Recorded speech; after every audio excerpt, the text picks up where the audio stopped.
En 1931, paraît l'Allemagne astrologique aux éditions Chacornac, qui est Saint-Michel. Et cet ouvrage comporte une iconographie extrêmement intéressante, qui n'a pas été très utilisée, pas très été étudiée. On voit par exemple la mort. Et cette symbolique-là, c'est la symbolique qui est à l'extérieur du cercle. C'est la symbolique des 12 maisons, en fin de compte. Et on oublie souvent qu'en astrologie, il y avait une iconographie des 12 maisons, comme une iconographie des signes zodiacaux. Cette iconographie des 12 maisons, elle a disparu. On la retrouve toutefois dans le tarot.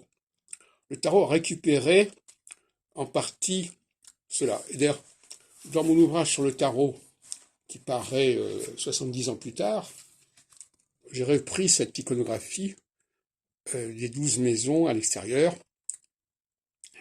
que j'avais retrouvé d'ailleurs dans d'autres documents.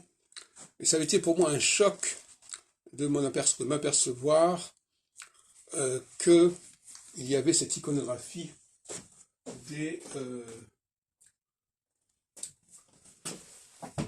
maisons astrologiques, tout comme un autre aspect de l'iconographie que beaucoup d'astrologues ignorent, ce sont les traits Richard du duc de Berry.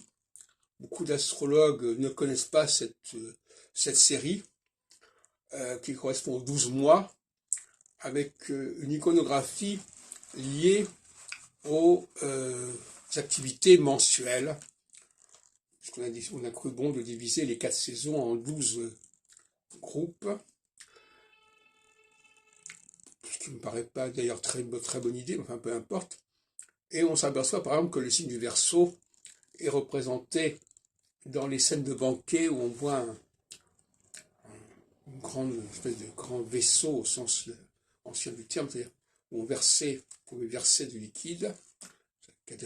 Ganymède, les chansons des dieux, les chansons L'. Et on voit aussi, pour le mois de janvier, un personnage qui ressemble beaucoup au battleur du tarot. Et surtout, ce qui m'a beaucoup intéressé, c'est le mois de mai, avec ces personnages qui se fiancent, qui se font la cour, et qui correspond aux Gémeaux. Et alors j'avais signalé, d'ailleurs dans l'Encyclopédie universaliste dont j'ai fait l'article en 93, cette bizarrerie consiste à associer le Gémeaux avec le Mercure, alors que les Gémeaux on reprend souvent comme un couple.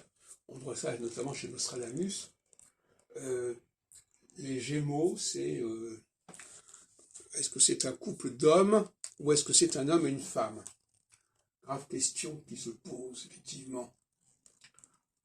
Et donc, je me suis intéressé à le rapport qu'il peut y avoir entre les domiciles et planètes, la symbolique zodiacale, etc., etc.